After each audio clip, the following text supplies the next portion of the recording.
পটল একবার এইভাবে বানিয়ে দেখো, দারুণ খেতে লাগে। সম্পূর্ণ নিরামিষভাবে পটলটা বানাবো, তার জন্য প্রথমেই ছানা বানিয়ে নিয়েছি। ছানার মধ্যে মিশিয়ে দিচ্ছি নুন, মিষ্টি, জিরের গুঁড়ো, লাল লঙ্কার গুঁড়ো আর একটুখানি গরম মশলা। কিশমিশ আর কাজুটাকে ছোটো করে কেটে নিয়ে এখানে দিয়ে দিলাম।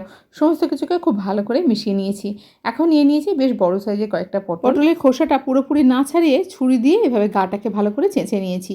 মাথা আর লেজাটা কেটে দিয়ে চামচের সাহায্যে ভেতরের দানাটাকে বার করে দিলাম।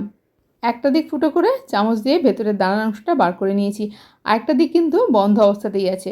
এখন ভেতরে ওই ছানার মিশ্রণটা পুড়ে নিয়েছি। রেসিপিগুলো ভালো লাগলে অবশ্যই একটা লাইক করো, চ্যানেলটাকে সাবস্ক্রাইব করে পাশে থেকো।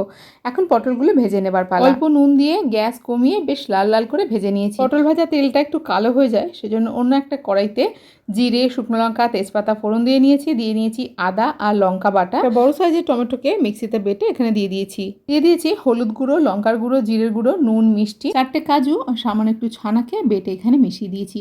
এখন সব কিছুকে খুব ভালো করে কষিয়ে নিয়েছি। 1 কাপ জল দিয়েছি আর দিয়েছি একটুখানি গরম মশলা। এখন ভেজে রাখা পটলটাও দিয়ে দিলাম। নুনটা একটু কম লাগছিল, সেজন্য সামান্য একটু নুন দিয়েছি।